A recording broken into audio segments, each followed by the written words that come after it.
salam sejahtera untuk kita semua. Bersama saya Sevi Belang, kita di Kipas Kisah Inspirasi di podcast miliknya Komsos Keuskupan Larantuka. Seperti biasa di Kipas kami menghadirkan sosok-sosok yang menginspirasi kita, karena kesuksesan dicapai bukan dengan 1-2 langkah saja, bahkan banyak sekali kegagalan yang dialami. Akhirnya cerita panjang itu membuahkan hasil yang luar biasa. Hari ini di Kipas sudah hadir sosok yang sangat istimewa, dijuluki Sarjana Tempe, memiliki beberapa jenis usaha, kemudian berganti dari satu usaha ke usaha yang lain, kemudian akhirnya sekarang mentok. Yang mau icip-icip kuliner bisa datang langsung ke tempatnya.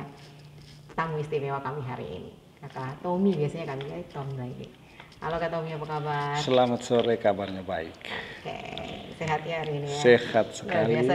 Sebelum kesini ternyata banyak orderan hari ini.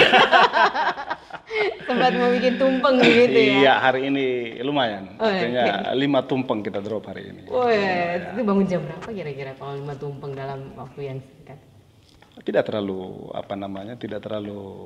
menyita waktu juga sih, karena memang sebelumnya sudah ada persiapan tuh hari-hari kemarin sudah ada persiapan. Begitu. Kita akan mengetahui cerita inspirasi dari seorang Tommy. Ini sarjana manajemen. Setelah pulang dari kuliah dari Kota Malang, kemudian punya usaha pertama itu tempe tahu gitu ya. Kita tanya dulu. Itu bagaimana tuh ceritanya? Kuliah selesai memang harus pulang atau pulang dan coba-coba untuk punya usaha? Kenapa tidak tes jadi pegawai negeri atau apa? Atau sempat mencoba? Saya rasa tidak pernah mencoba. Okay. Saya pernah diajak untuk mencoba. Waktu itu tahun berapa? Zamannya Pak Felix Fernandez. Beliau sendiri yang mengajak saya. Kebetulan lagi nyanyi-nyanyi dan beliau datang, tepuk-tepuk belakang. Kenal dia sama calon mertua waktu itu. Sekarang mertua saya. Itu dia bilang begini, I know calon anak mantunya Oma Yoe, Nona Yoe. Dia bilang, iya Bapak, betul. So, Kriandina, dia tanya, terada kita usaha biasa untuk baru jalan awalnya dengan tahu tempe. Oh baik kalau gitu. Dia betul. No, coba tes pegawai itu ada buka apa? Tes CPNS tuh. Siapa tahu no lulus. Tapi saya bilang baik Bapak, nanti saya coba. Cuma saya memang punya prinsip, karena memang segala sesuatu harus dijalankan dengan prinsip. Soalnya kalau tidak maka, dan kebetulan sekali saya tidak suka ke situ. Jadi itu menjadi passionnya bukan ke sana begitu. Akhirnya memutuskan pulang kuliah membuat tahu tempe awalnya. Bukan, saya mondar-mandir di seputaran Jawa Timur dulu. Mungkin ada sekitar 2 tahunan ya. Mungkin waktu itu yang saya gunakan untuk paling tidak mencari semacam pembekalan gitu. Mungkin ya pembekalan, saya bisa mengamati, melihat kondisi keadaan, kira-kira apa yang bisa kita lakukan begitu. Kemudian menurut saya yang termudah waktu itu adalah tahu tempe. Kebetulan saya kenal dekat sekali dengan pembuat tahu tempe waktu itu, dan kita akrab sekali. Dan kemudian saya mencoba bertanya-tanya, dan dia bilang mari silakan ke tempat saya saja, bisa melihat, bisa belajar dan lain sebagainya. Dan menurut saya peluang saya yang waktu itu yang paling mudah itu. Nah, itu. Dengan bekal kita itu. Tapi artinya banyak, bukan saja di situ. Saya juga pernah di bakery juga. Pernah juga di restoran, pernah menyanyi juga di hotel-hotel, pernah. Artinya itu sekitar 2 tahun, 3 tahun itu saya gunakan waktu itu untuk istilahnya masih mencari bentuk. Konsep dasarnya memang saya tidak mau jadi pegawai. Jadi artinya waktu itu saya gunakan untuk bagaimana mencari bentuk, dan kemudian paling tidak ada sesuatu apa yang bisa kita buat itu kita pelajari dari situasi dan kondisi yang ada pada waktu itu. Di Kota Malang terutama. Setelah kembali ke sini akhirnya mencoba membuat tahu tempe dengan tentunya saya pelajari dulu. Saya pelajari dulu, artinya tidak semata-mata waktu itu untuk membuat tahu tempe, karena memang waktu itu saya melihat peluangnya bagus. Waktu itu yang membuat tahu tempe cuma 1 orang di Larantuka. Kenapa kita tidak mencoba gitu? Untuk menjawab kebutuhan. Menjawab kebutuhan waktu itu. Artinya ketika kita mau berusaha, maka peluang dan itu harus kita segmen pasarnya bagaimana, itu harus kita pelajari betul. Jangan sampai nanti kita salah jalan kemudian stok salah gitu loh. Nah, ternyata baik. Dan saya jalan itu ada sekitar 5 tahunan mungkin ya. Sampai dijuluki sarjana tempe. Begitu. Itu Bapak orang tua bagaimana kakak ketika? Seperti biasa ya, namanya orang tua yang mempunyai mindset. Artinya umumnya ya, saya tidak menyalahkan orang tua karena memang umumnya orang tua di sini itu mempunyai mindset bahwa ketika selesai kuliah atau selesai pendidikan, paling tidak ada sesuatu yang mereka bangga karena itu dengan bekerja. Mereka dengan bekerja, baik itu di pemerintah maupun di swasta atau di apalah, yang penting ada sebuah nilai yang mereka inginkan, yang mereka bisa menjadi kebanggaan untuk mereka, begitu. Kemudian ada sedikit pertentangan memang.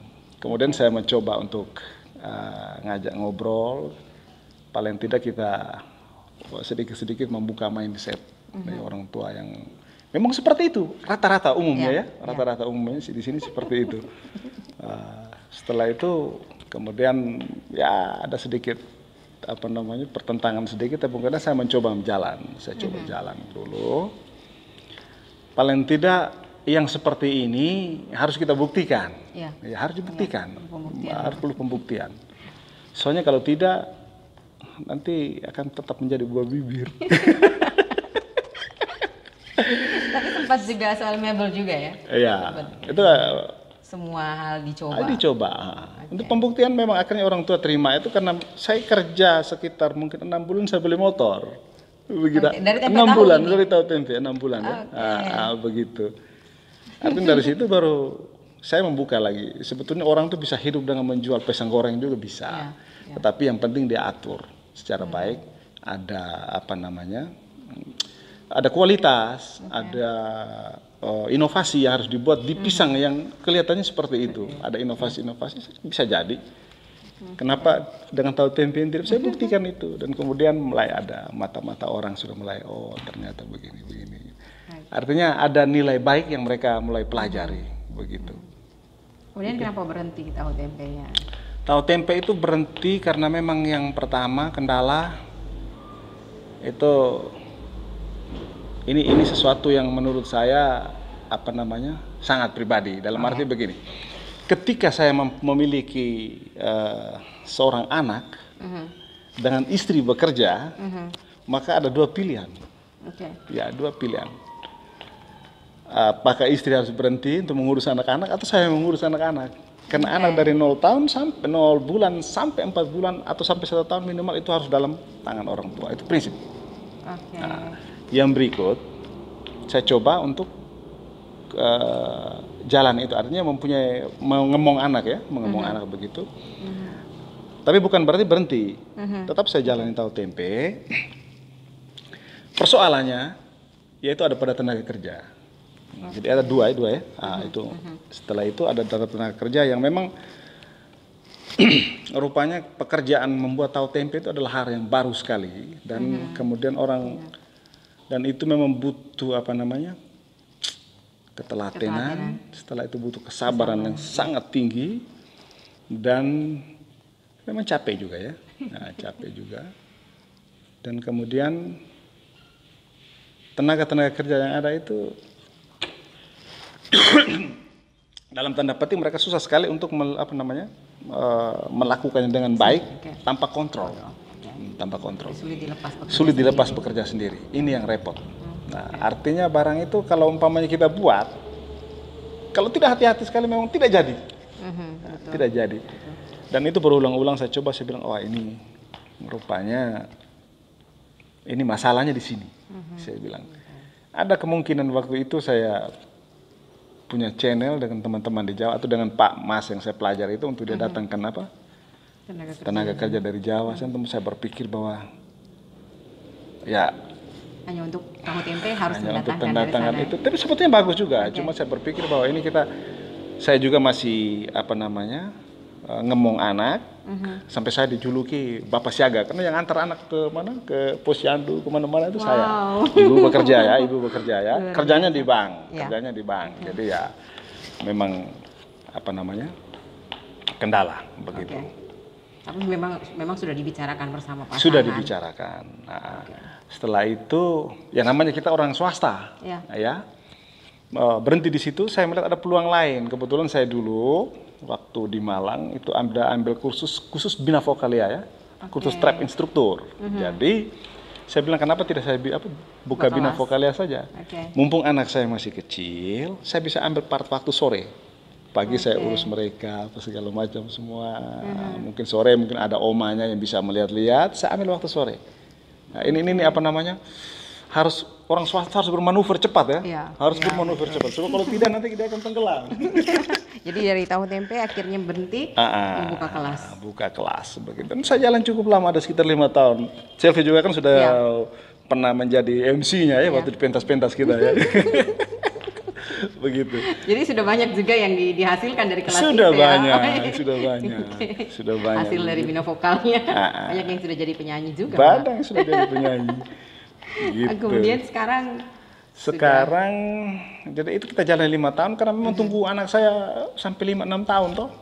Jadi begitu dia sudah masuk kelas 1, saya bilang ada peluang. Nah, juga anak yang kedua lahir, tapi kemudian kita berpikir bahwa mungkin ada kakaknya, ada mereka bisa bermain bersama-sama. Kita panggil satu tenaga pembantu untuk bisa kontrol, dan saya mulai jalani dengan tetap dengan bina vokalia dulu, bertahan sampai sekitar 6 tahunan waktu itu. Setelah itu saya coba untuk ke kue ya waktu itu. Nah, tahu juga ya. Berbagai macam jenis kue, Itu kakak sendiri yang membuatnya atau memang? Kakak saya dulu kan pernah di bakery. Saya dulu pernah di bakery. Bakery itu kan ada beberapa part yang mereka buat tuh, ada yang jajan pasar, ada yang cake, ada yang roti, ya gitu. Jadi ya paling tidak ketika bekerja di situ mata mengamati, tangan mencoba, hati merasa, dan kemudian itu menjadi rekaman positif yang kemudian bisa kita gunakan di kemudian hari. Dan ternyata bisa. Gitu. Jadi setelah kelas itu kakak mencoba kue. Jadi seperti yang tadi itu kendala ya, macam tempe tahu itu kendala. Kendala itu ya itu seperti tenaga kerja, setelah itu kendala-kendala yang sifatnya uncontrollable, itu yang tidak bisa kita pengaruhi, ada anak apa segala macam. Ada skala prioritas yang harus kita perhitungkan di situ. Nah, begitu. Setelah itu mungkin dengan kue ya. Nah, kue itu kan memang bina vokalia dulu. Setelah itu berhentinya itu karena memang saya merasa bahwa passion saya yang sebetulnya itu adalah pada dunia usaha. Begitu. Kalau itu kan hanya untuk ambil part waktu. Saya sudah berpikir bahwa itu sekitar 5-6 tahun. Tidak lebih dari itu. Tidak lebih dari itu bukan berarti saya tidak suka menyanyi. Bukan, saya memang penyanyi. Saya pikir sudah pada titik jenuhnya, tidak ya? Semua tidak sampai pada titik jenuh ya? Menyanyi itu tidak bisa jenuh. Menyanyi itu kan kehidupan. Jadi tidak bisa jenuh. Cuma ada hal-hal lain yang kemudian lebih membuat kita itu menjadi kalau orang bilang ada suatu passion yang memang harus kita gunakan untuk bekerja begitu. Saya menemukan keseimbangan ya begitu. Menjaga keseimbangan dalam hidup. Gitu. Akhirnya sekarang dari kue, setelah itu saya mencoba dengan usaha catering. Waktu itu memang berjalan kita cateringan, tapi cateringan yang sifatnya insidentil. Insidentil dalam arti kita mencari pasaran. Kita bisa masak nih, kita bisa gini nih, kita bisa gini. Dan menunya ini. Awal mulanya memang kakak sendiri yang memasak atau memang sudah langsung? Kalau kue otomatis ya. Otomatis kue. Kalau untuk saya kita berusaha itu berarti kita mencari jalan ya, mencari jalan kira-kira mana yang terbaik itu yang kita pakai. Ya saya ajak mama-mama mereka yang dalam tanda petik saya melihat bahwa ini pintar masak, pintar ini, pintar gini gitu. Jadi kemudian Lantas saya ajak kemudian saya bilang ini artinya harus ada yang memang betul-betul paten, yang betul-betul paten yang kita kuasai. Dalam arti itu referensi ya, itu masalah referensi dari masakan. Jadi saya pakai, saya coba, cuma kita masih meraba-raba tuh, masih meraba-raba. Saya pikir ini sebaiknya saya paling tidak harus ada semacam pelatihan begitu ya, pelatihan. Yang itu saya ikut sendiri begitu. Nah, karena memulai kan saya beberapa waktu saya ke Surabaya waktu itu untuk ambil kursus memasak. Baru saya tahu bahwa ternyata ada cooking class gitu. Baru saya tahu bahwa ternyata ada basic masak yang biasa umumnya dipakai itu ada 3 di sini. Jadi ada Indonesian food, itu satu yang berempah, Chinese food, satu yang semi dengan Eropa. Nah, baru saya tahu ternyata kalau umpamanya kita masakkan jenis ini, berarti ini Chinese. Nah, kalau kita masaknya begini, ini Indonesian food. Kalau kita masaknya yang begini, ini berarti Eropa gitu. Baru saya, ternyata begini. Dengan metodologi memasaknya. Nah, jadi metodologi memasak Indonesian food itu harus seperti ini, Chinese food itu seperti ini, Eropa itu seperti ini. Itu metodologi. Jadi kita ikut kursus yang diajarkan itu adalah metodologi. Jadi enaknya kalau kita tahu metodologi, ketika terjadi kesalahan, maka kita bisa tahu persis, ini yang membuat kesalahan itu apa, yang menyebabkan kesalahan itu apa, begitu. Nah, ketika orang itu tidak tahu metodologi, bisa saja dia ikut resep di YouTube ya, dia ikut resep di YouTube. Syukur dia buat jadi, tapi kalau dia buat tidak jadi atau rasanya belepotan, maka dia bingung, karena dia tidak tahu metodologinya. Ini kurang apa, ini harus ditambah apa, ini harus ditambah apa, begitu. Jadi ada metodologinya. Jadi sempat ikut cooking class? Iya, ikut cooking class. Saya hanya ingin mendapatkan metodologinya saja. Mulanya saya berpikir bahwa ini saya dapat resep-resep, ternyata tidak. Dikasih resep, cuma kemudian lebih awalnya itu dikasih metodologi. Nah, saya juga baru juga saya tahu bahwasanya waktu di bakery saya tahu bahwa ini ada kue ini, tapi ada ada pengklasan kue itu baru saya tahu setelah ikut cooking class itu. Begitu. Ada yang begini, ada yang begini. Metodologinya ini begini, metodologinya ini begini, metodologi ini. Kadang-kadang jadi di tempat kakak sekarang menggunakan 3 metodologi itu. Artinya kalau umpama orang pesan itu, makanya saya selalu memberikan isyarat bahwa yang itu Chinese. Cara pengerjaannya hati-hati. Saya bilang. Kalau yang itu Indonesian food, kalian sudah biasa. Berempah tuh, yang berempah tuh rata-rata kita sudah biasa. Kalau yang Eropa, minta maaf saya sendiri. Oh gitu. Jadi kakak sendiri turun tangan kalau? Iya, kalau untuk Eropa, semacam beef steak, ya itu memang spaghetti, ya itu harus sendiri yang turun tangan. Ini saya mau tanya kakak, ini memang dasarnya hobi atau kepepet sekali maka? Tidak, ini passion ya, passion. Ini masalah kesenangan ini. Ini masalah kesenangan, ya. Kita kalau melakukan segala sesuatu dengan kesenangan itu hasilnya juga memang gembira ya, jadi nikmat begitu. Ada kepuasan ada sendiri. Kepuasan sendiri. Ada kepuasan. Orang berpikir laki-laki sarjana ambil manajemen, yang pulang ambil cooking class masak lagi. Iya, itu lagi. Tapi gitu ya, yang mengetahui kepuasan adalah kita sendiri. Iya, kita sendiri ya. Dan kemudian selain puas kita juga gembira ya, ketika orang lantas bilang, bagus lah, enak. Memesan kembali, kemudian kita berarti apa yang kita buat, apa yang kita lakukan selama ini memang sudah pada porsinya, sehingga orang kalau tidak pada porsinya pasti dia satu kali pesan dia tidak akan pesan ulang lagi. Tapi juga jual makanan dengan kendaraan food car gitu. Itu dulu kita jual seperti itu, cuma karena memang ini kendalanya ada di COVID ya, COVID-19 itu namanya kita usaha berarti kita ada perhitungan-perhitungan. Ya, ada perhitungan-perhitungan usaha, ada bagaimana perhitungan likuiditasnya, bagaimana perhitungan BEP-nya, bagaimana perhitungan HPP-nya, harga pokok penjualan dan sebagainya, itu saya melihat bahwa itu tidak masuk. Untuk di food cart tidak masuk karena memang penurunan omsetnya drastis. Penurunan omset drastis dengan 2 tenaga di situ. Jadi itu memang biaya tinggi, tetapi income-nya tidak terlalu. Makanya saya putuskan untuk stop food cart untuk sementara. Kalau kondisinya stabil lagi, baru kita bisa jalan. Begitu. Sekarang sudah ada berapa banyak pekerja kakak di tempat yang kakak? Ini juga kendala. Okay.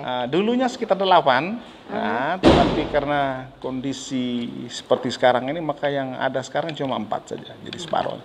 Cuma yang sisa 4 itu bukan berarti saya lepas begitu, bukan, tapi artinya mereka itu kita panggil sewaktu-waktu apabila ada catering orderan besar, orderan banyak, orderan besar gitu. Jadi masih ada semacam ikatan begitu, semacam ikatan, karena memang kasihan juga ya. Saya panggil tuh saya rasanya seperti mau menangis saja. Saya bilang begini, kalian jangan marah, tapi perusahaan besar sekalipun mereka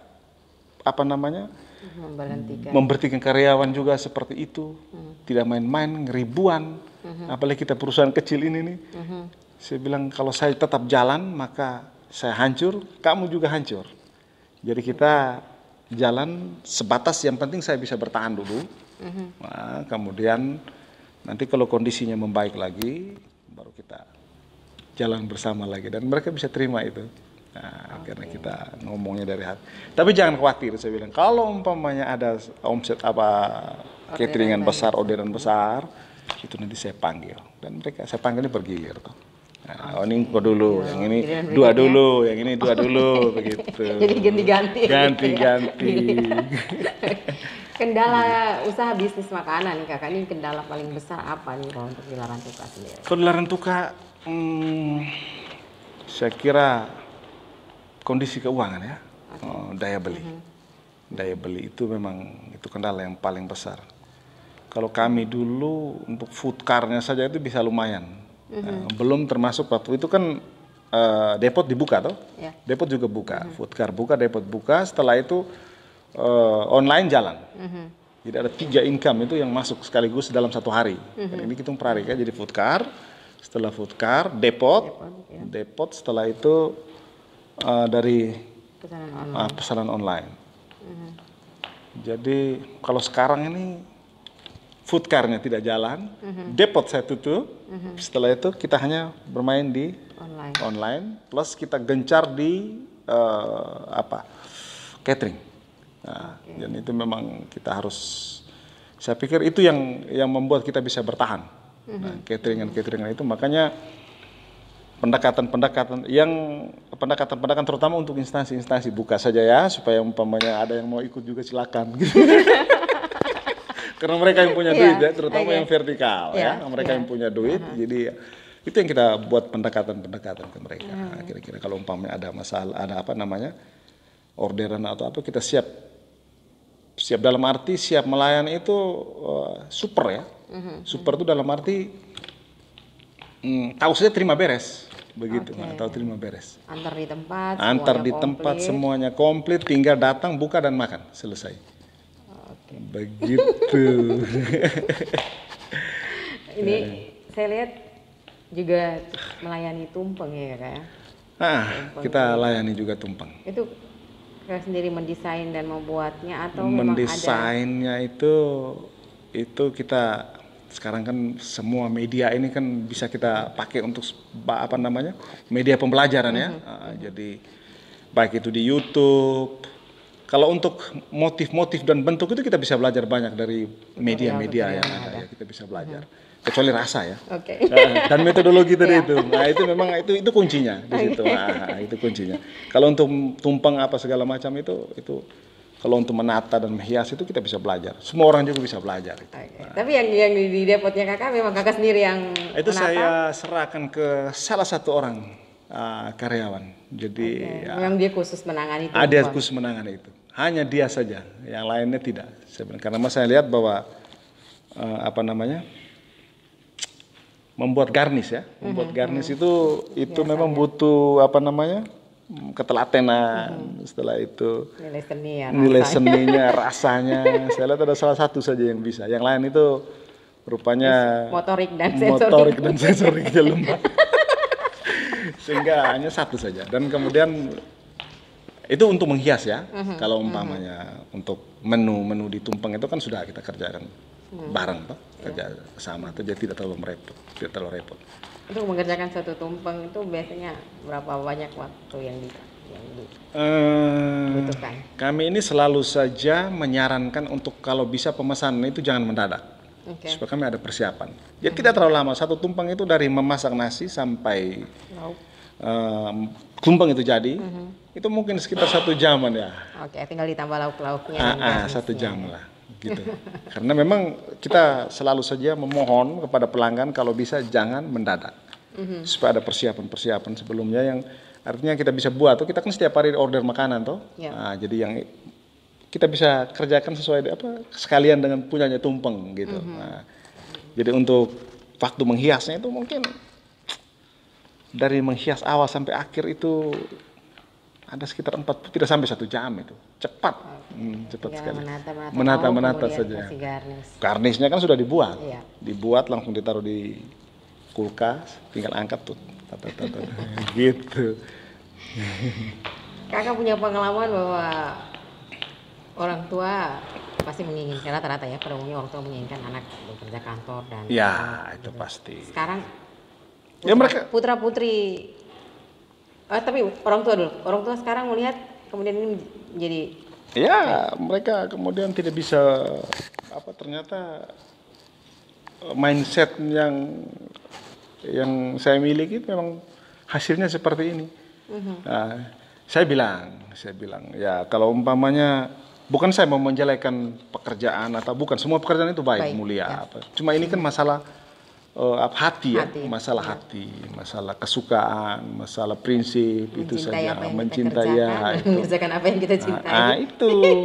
Jadi saya melihat tidak ada salahnya. Orang bekerja di kantor juga tidak ada salahnya, orang bekerja di pekerjaan swasta juga tidak ada salahnya. Saya berusaha sendiri juga tidak ada salahnya. Jadi maksudnya yang penting kita lakukan itu dengan hati, ketulusan, habis itu berjuang, kerja keras ya. Orang berusaha kalau dia santai memang tidak bisa. Gitu. Dan semuanya pasti akan baik. Begitu. Suatu saat ini kan putra putri kakak ini kan sudah siap mau ke bangku perguruan tinggi ya. Suatu saat mereka kembali ke sini, kalau mereka juga mengambil jalan seperti kakak. Yang ini masalah saya tidak bisa terlalu memaksa ya. Saya tidak bisa terlalu memaksa dalam arti itu nanti kita lihat saja. Artinya saya berikan kebebasan untuk kamu pilih yang mana yang kamu suka. Kalau kamu suka yang seperti saya juga, saya sangat dengan senang hati, gitu ya tuh. Biar ada yang melanjutkan tuh. Tapi kalau kamu pilih jalan lain, itu jalanmu, silakan. Saya dukung saja dari belakang. Tapi kamu pilih jalan lain dan ketika kamu mentok dan berpikir bahwa lebih baik saya seperti Bapak, silakan. Saya terima dengan senang hati. Begitu. Ya saya tidak mengarahkan untuk kemana-kemana. Jadi artinya kita hanya mengarahkan untuk mereka kira-kira kalau jadi ini itu seperti ini. Kalau kamu mau jadi guru itu seperti ini. Kalau kamu mau jadi dokter tuh nanti. Kalau mau jadi pegawai bank seperti Mama. Pegawai bank seperti Mama silakan. Berangkat pagi pulang jam 9 malam. Seperti itu. Kita hanya mengarahkan seperti itu saja. Nanti mereka punya pilihan sendiri. Nanti kalau suatu saat mereka rasa bahwa lebih enak seperti Bapak, ya kembali saya dengan senang hati. Begitu. Hal terberat nih, maksudnya kalau saya tanya dulu kakak ini mau mulai menyadari bahwa passionnya kakak adalah masak dan soal makanan, soal rasa, ini mulai kapan? Apakah saat kuliah itu kemudian sudah menyadari bahwa ambil manajemen, kenapa tidak langsung kelas tata boga atau apa? Ya, itu memang. Artinya saya semua keadaan itu bisa saja berubah suatu waktu ya. Namanya kita usaha swasta itu apa saja bisa kita buat sesuai dengan keadaan, sesuai dengan kesenangan kita. Dan saya melihat bahwa ada satu hal, bahwa usaha cateringan itu di sini masih belum ada. Usaha catering ya, maksudnya memang kita datang, kita memesan makanan dan kemudian kita layani orang. Itu coba dicari deh dari Larantuka dari ujung sampai ujung itu ada atau tidak. Kalau warung ya banyak. Kalau kita pesan di warung juga bisa. Tapi tentunya makanannya bukannya saya mau tapi artinya itu makanan warung kan. Nah, makanan warung. Setelah itu kita bisa saja pesan di misalnya om-om atau tante-tante yang minta masak, kita panggil mereka. Tapi itu nanti masalahnya dikalkulasi. Saya melihat itu, sebenarnya masalah dikalkulasi. Kalkulasi. Jadi saya melihat peluang yang ada sekarang itu cateringan. Cateringan. Jadi kita membuat pendekatan ke orang-orang, ke sekolah-sekolah, ke pemerintahan, itu kita datang dengan basicnya cateringan. Jadi ketika ada kegiatan apa-apa, tidak usah repot-repot, tidak usah panggil ibu-ibu masak, tidak usah panggil, cukup datang ke sini, kita kalkulasikan anggarannya, mau menu yang seperti apa, kita kalkulasikan anggarannya, setelah itu kita bisa siapkan. Menu disesuaikan dengan anggaran. Menu untuk sementara ada standarisasinya, Nah, jadi menu A, menu B, menu C itu ada standarisasinya. Tinggal pilihan saja. Nah, begitu. Biasa. Tapi bukan tidak ada kendala ya. Kadang-kadang orang tuh melihat bahwa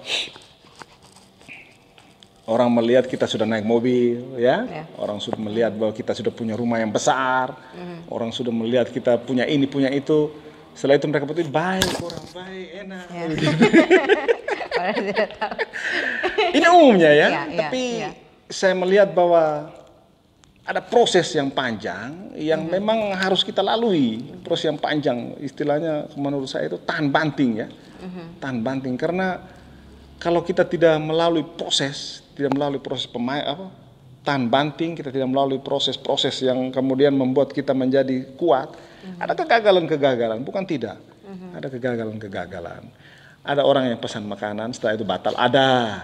Ketika makanan sudah ready karena alasan begini-begini. Nah, itu kan kendala toh. Nah, itu kan proses yang memang harus kita, dari situ kita belajar. Mungkin kalau begitu memang kita harus buat perjanjian dulu. Iya toh? Nah, seperti itu. Misalnya untuk pemesanan bahan baku, misalnya sayur atau apa segala macam, kita sudah siapkan begini, ternyata tidak di-draw. Nah, pesta atau pesanan sudah gini, nah itu juga kendala.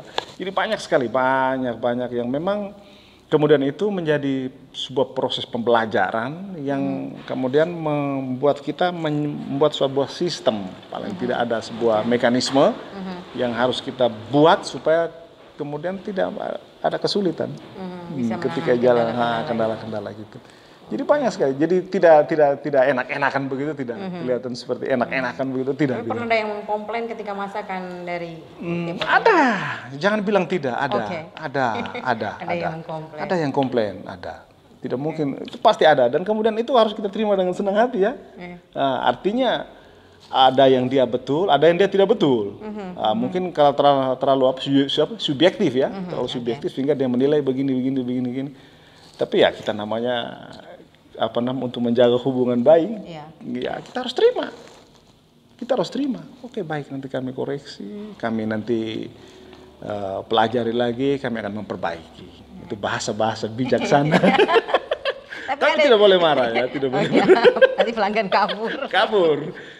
Tapi pernah tidak ada yang memesan kemudian sudah selesai bayarnya pakai tagih, pakai minta, atau lama belum bayar? Itu juga kendala. Itu juga kendala. Itu biasa. Itu biasa. Dan membatalkan itu jika iya, bayarannya lama jika iya. Bayaran lama juga iya. Ada saja, pokoknya ada saja. Makanya harus siap. Kalau tidak siap maka repot. Atau stok-stok makanan atau sayur-sayuran jenis di pasar yang susah didapat di sini, itu juga menjadi kendala. Tidak, kalau itu tidak. Artinya begini, kita membuat menu sesuai dengan kondisi bahan baku di sini, ketersediaan yang ada. Kita membuat menu, kalau yang tidak kita jangan coba-coba deh, nanti pusing nanti. Kita sesuaikan saja dengan yang ada di sini. Gitu. Saya menanya sedikit lebih privasi. Untuk memulai usaha ini kan orang biasanya butuh keberanian dan modal. Modal ya, memang betul. Modal bagaimana? Modal pertama saya pinjam di Romo Jansen. Iya, saya pinjam Romo Jansen, tahu itu di Yas Pensel. Saya pinjam. Ceritanya begini, saya datang, beri pertama 1 juta. Waduh. 1 juta saja mulainya. 1 juta saja mulainya, karena baru pertama mulai. Waduh, saya bilang tidak, saya mau ketemu dengan Romo Jansen. Saya presentasikan di depan Romo Jansen. Romo Jansen panggil ibu itu, tolong Pak itu dikasih 10 juta. memulai catering? Memulai, bukan. Tempe tahu? Tahu tempe dulu. Ya, tahu tempe dulu begitu. Kan saya lancar membayar, lancar. Akhirnya Karena peluang, karena apa namanya? Sudah kita pelajari itu, peluang pasarnya ada. Oke, dan itu modalnya itu modal awal. Jadi itu ada keberanian untuk ini bisa dikasih modal nih. Saya apa namanya? mempertanggungjawabkan bahwa saya mampu mengembalikan itu. Cuma 10 juta saja. Besar ya waktu itu 20 tahun lalu katanya. Besar sekali itu. Waktu itu masih 1,5 juta kedelai. 1 ton ya. Bukan 800 ribuan. Nah, itu saya ambil 5 ton langsung itu tuh. Sisanya baru saya pakai untuk buat yang lain-lain gitu. 7 bulan kemudian beli motor.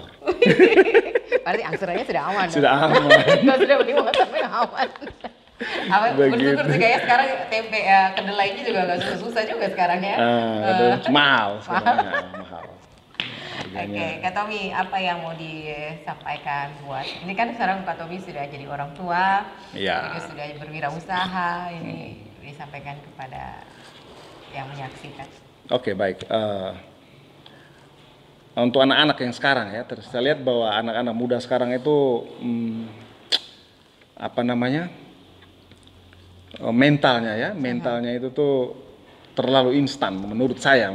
Ini karena saya melihat bahwa kondisi keadaan itu juga terjadi pada anak-anak saya gitu. Ini kiblatnya saya melihat anak-anak saya begitu. Saya bilang begini, kamu sekarang enak, air kamu tidak timba, saya bilang gitu. Kayu kamu tidak cari.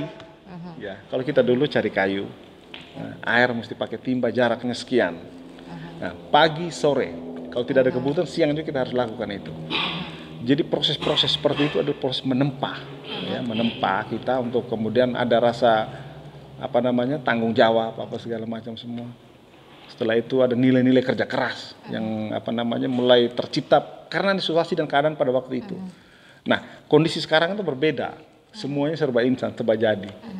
Jadi main saja kita dulu kan mainnya main apa ya? Main Ingo main Lotus karet. Sekarang game. Kalau yang wanita main sage itu kan. Main sage. Sekarang game. Jadi saya kira begini, ini yang menjadi mereka terlalu instan, maksudnya instan sekali. Jadi kalau bisa kita ada semacam kisah-kisah motivasi ya, banyak sekali di YouTube, saya juga sering nonton itu.